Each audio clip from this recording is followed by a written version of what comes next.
بسم اللہ الرحمن الرحیم الصلاۃ والسلام علیک یا رسول اللہ وعلی آلک و صحابک یا حبیب اللہ اللہم صلی علی محمد و آل محمد۔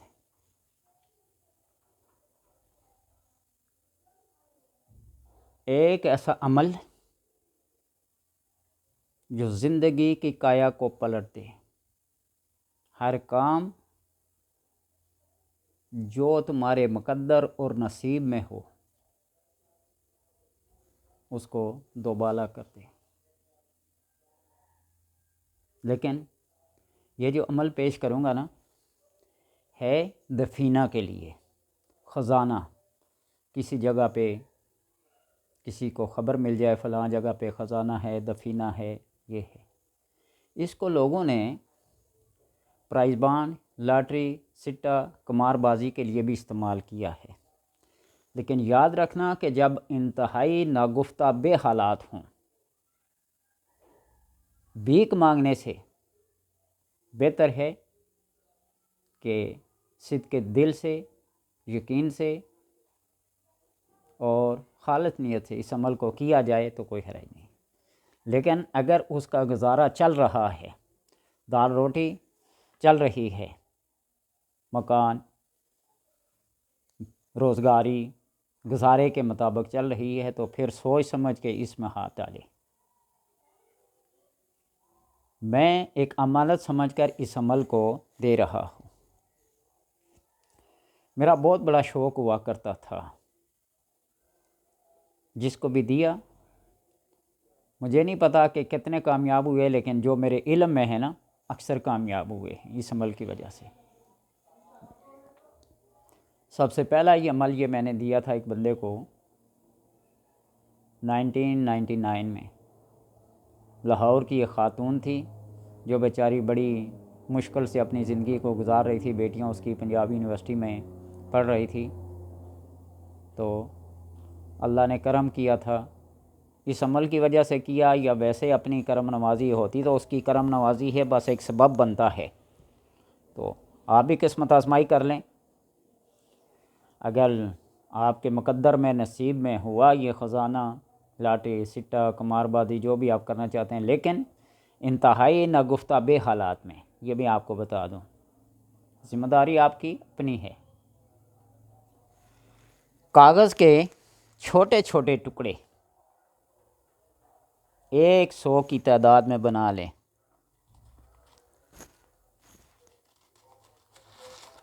جس طرح یہ کاغذ ہے، اس کو یوں فولڈ کر کے یوں چھوٹے چھوٹے چھوٹے 100 ٹکڑے بنا لیں، اور آپ نے ان پہ 1 سے لے کر 100 تک گنتی لکھنی ہے۔ 1 2 3 4 ہر ٹکڑے پہ لکھنے کے بعد آپ ان کو اپنے سامنے رکھیں۔ ایک کھلے منہ والا برتن لیں، اور جب آپ کی یہ پرچیاں بن جائیں 100، گنتی پوری ہو جائے، آپ نے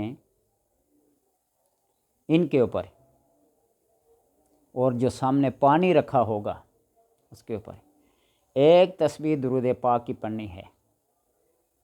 ایک تسبیح آپ نے پڑھنی ہے، سبحانک لا علم لنا الا ما علمتنا انک انت العلیم الحکیم۔ پہلے اس پارے کی یہ آیت جہاں آدم اور فرشتوں کی تخلیق کا ذکر ہے، یہ اور لا حول ولا قوت الا باللہ العلی العظیم، یہ 100 بار پڑھنا ہے، اور 4 کل 1 بار پڑھنا ہے۔ پانی پہ بھی دم کریں اور ان پرچیوں پہ بھی دم کر دیں۔ پھر آپ نے کرنا ایسا ہے کہ مٹی لے لیں، اگر میسر آئے، چکنی مٹی ہوتی ہے نا، پاکیزہ صاف مٹی، وہ گوندی ہوئی ہو، کیچڑ ٹائپ ہو، اس کے اندر ایک پرچی اٹھا کے گولی بنا لیں۔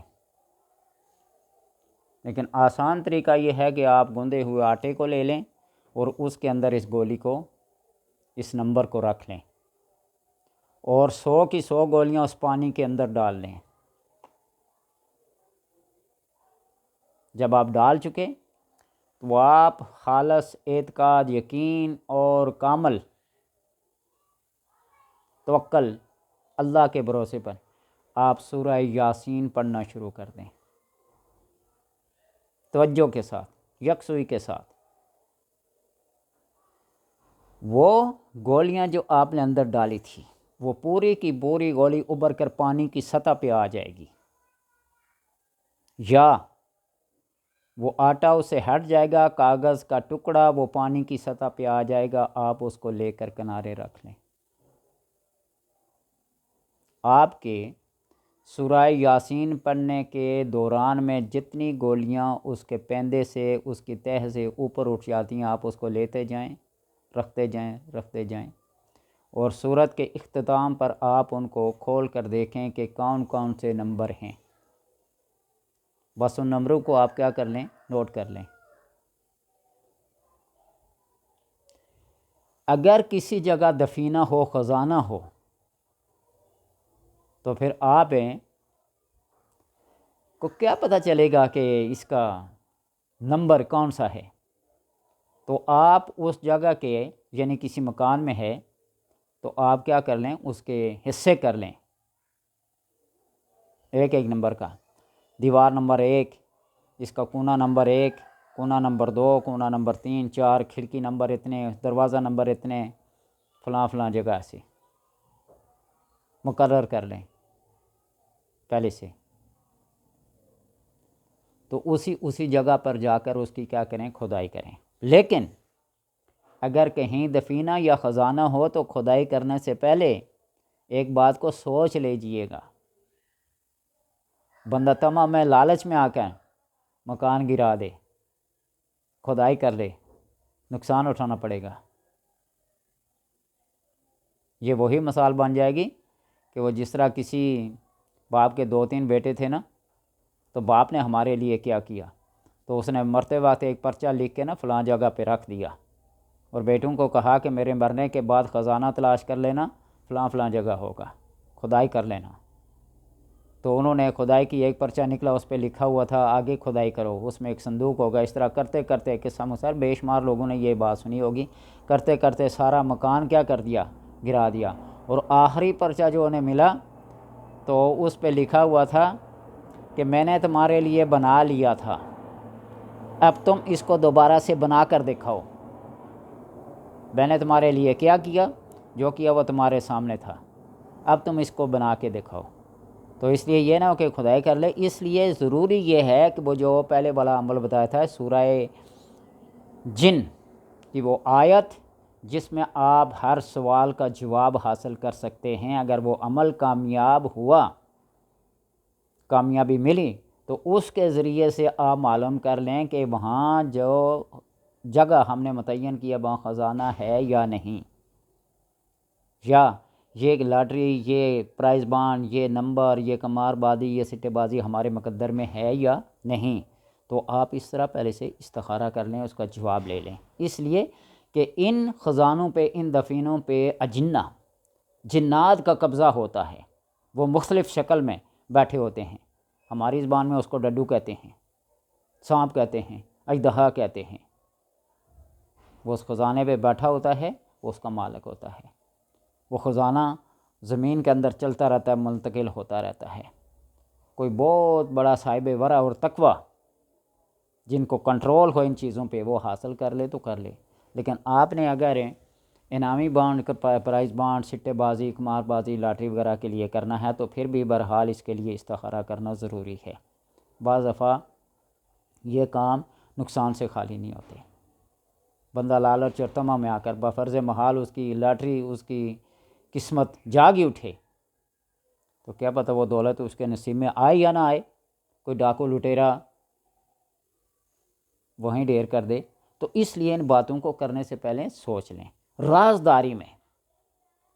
یہ نہ کہیں کہ ٹنڈورا پیٹتے پھریں میں نے یہ عمل کیا تھا ایسے ہوا، یہ عمل کیا تھا ایسے ہو گیا، تم بھی کرو۔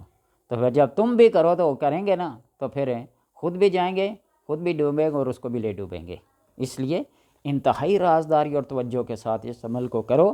پھر رپیٹ کیے دیتا ہوں، کاغذ کے 100 ٹکڑے لے لیں، 1 2 3 4 ہر ٹکڑے پہ یہ گنتی لکھتے جائیں، اور جب 100 تک مکمل ہو جائے تو آپ درود پاک کی ایک تسبیح، سبحانک لا علم لنا الا ما علمتنا اس کی آیت کی ایک تسبیح، لا حول ولا قوۃ الا باللہ العلی العظیم کی ایک تسبیح، اور 4 کل ایک ایک بار پڑھ کر پانی پر بھی پھونکے اور ان پرچیوں پر بھی پھونک مار کے گوندے ہوئے آٹے میں ان کی گولیاں بنا لے اور پھر اس پانی میں ڈال دے، اور جب پانی میں ڈال چکے تو پھر باوضو قبلہ رخ طہارت کامل کے ساتھ، یقین کامل کے ساتھ بیٹھ کر سورہ یاسین پڑھنا شروع کر دے، اور سورہ یاسین کے پڑھنے کے دوران میں کوئی پرچی آٹے سے نکل کر پانی کی سطح پر ابھرے گی یا پوری کی پوری گولی ابھر کے اوپر آ جائے گی، آپ اس کو لے کے کنارے رکھتے جائیں، سورہ یاسین کو مکمل کر کے اس کے بعد کھول کے دیکھیں کہ کتنے نمبر کتنے کچھ لکھے ہیں، بس آپ ان نمبر کو لے لیں، انتظار کریں، اعتبار کریں اور یقین کامل رکھیں کہ اللہ تبارک و تعالیٰ تمہیں اپنے خزانہ غائب سے اگر کوئی چیز عطا کر رہا ہے، دے رہا ہے، تو اس کو رازداری کے ساتھ حاصل کریں، اور اہل و عیال، عزیز و اقارب، قریبی رشتہ دار کہ بس خفیہ طور پر مدد کرتے جائیں اور اس کا ذکر کسی سے نہ کریں۔ بعض صدقے اور خیرات جو ہوتے ہیں مصیبتوں اور بلاؤں کو ٹال دیتے ہیں، اور اگر وہ ساری کی ساری رقم اگر قسمت سے نکل آئی تو پھر خود ہی غرور اور تکبر میں ڈوب گئے، تو یہ زندگی چند روزہ ہے۔ ما عندکم ینفد وما عند اللہ باق، جو کچھ تمہارے پاس ہے وہ فنا ہونے والا ہے، وما عند اللہ باق، اور جو کچھ اللہ کے پاس ہے وہ ہمیشہ ہمیشہ کے لیے رہنے والا ہے، تو لہٰذا آپ اس کو ترجیح دیں جو اللہ کے پاس ہمیشہ رہنے والا ہے۔ صدقے اور خیرات کو، اپنے دسترخوان کو لمبا کر دیں، اپنے مکان کی چھتوں کو، دیواروں کو لمبا چوڑا نہ کریں بلکہ دسترخوانوں کو کیا کریں، لمبا چوڑا کریں، تو اللہ تبارک و تعالیٰ اور زیادہ دے گا۔ لطیفہ ہے یا حقیقت ہے، سنی سہی نہ بات ہے، اور ہر بات کے پاس کوئی بندہ بیٹھا ہوا نہیں ہوتا، پہرے دار نہیں ہوتا کہ وہاں جا کر اپنی آنکھوں سے دیکھے کہ یہ بات ہوئی ہے یا نہیں۔ سنی ہے کہ ایبٹ آباد سائڈ پہ ایک کوئی ملنگ مجذوب ٹائپ بابا تھے، ڈنڈا ہوتا تھا ہاتھ میں لیے ہوتے، تو اس ایک طرح کوئی غربت کا مارا ان کے پاس چلا گیا، کہنے لگا جا کے بابا جی مجھے بس مال چاہیے، دولت چاہیے، مجھے نہیں پتہ، لیکن انکار کیا، پھر منت کی، پھر وہ ڈنڈا یوں ایسے گھمایا نا تو اوپر کی طرف پھینکا، اور اتفاق سے کہیں کوئی بیل نیچے تھا اس کی پیٹھ پہ لگا، تو بس اس سے یہ فال لے لی، یہ تعبیر لے لی کہ جاؤ بیلوں کی ریس دوڑ میں حصہ لو۔ وہ گیا، اس نے بیل خریدے، لیے، گھر میں تھے جو بھی تھے، وہ ریس میں لگائے، جیت گیا، پہلا انعام اس کے، پھر دوبارہ کیا، یعنی 3 4 5 6 ریسوں میں حصہ لیا، نمبر 1 پہ آتا رہا، دولت اکٹھی ہو گئی۔ پھر بابا جی کے پاس آیا، جی دولت تو میرے پاس آ گئی، آپ مجھے بتائیں کہ اس کا میں کروں کیا؟ تو بابا جی نے یہ فرمایا کہ جاؤ روڈ کے کنارے مختلف جگہوں پہ چھپر ہوٹل کھول لو، چھوٹے چھوٹے جھونپڑے جو روڈ کے کنارے بنے تھے نا، چائے پانی ڈھابے لگے ہوتے ہیں نا، وہ کھول لو، اور جو بھی مزدور غریب غربے ہیں ان کا کھانا پینا فری کر دو۔ کھل گئے ڈھابے، ہوٹل کھل گئے، چلنے لگا نظام۔ تو اس طرح بانٹ کر تقسیم کر کے کھائیں، اور تقسیم ایک ہی چیز میں اچھی لگتی ہے، باقی ہر چیز میں تقسیم کیا ہے؟ برائی ہے۔ تقسیم کیا ہے؟ کوئی چیز ملے تو اس کو تقسیم کرو اللہ کی راہ میں، اور خاندان میں تقسیم کرنے لگ جاؤ گے، بٹوارا کرنے لگ جاؤ گے، تو یہ کیا ہے؟ نقصان دہ ہے۔ صدقے اور خیرات کو تقسیم کرو، اچھی بات کو تقسیم کرو، اچھی بات کو پھیلاؤ۔ اللہ تبارک و تعالیٰ سے دعا ہے کہ جن لوگوں کو یہ عمل سمجھ آ جائے ان کو بس راز میں رکھ کر احتیاط سے اللہ تبارک و تعالیٰ ان کو کامیاب کرے۔ ڈنڈورا پیٹیں گے تو آپ کی اپنی مرضی، عمل جو تھا وہ میں نے آپ کو بتلا دیا۔ اب مجھ سے کہیں گے آپ نے کیا ہے یا نہیں کیا، وہی میں نے کیا ہے یا نہیں کیا ہے، اللہ کا کرم ہے، اس کے کرم سے بڑھ کر کوئی چیز نہیں ہوتی۔ آپ بھی اللہ کے کرم کی دعا مانگا کریں، آپ سے جب کوئی پوچھے نا آپ کا کیا ہے، اللہ کا کرم ہے، کھاتے پیتے کیا ہیں؟ بس اللہ کے کرم سے کھا رہے ہیں، سمجھے؟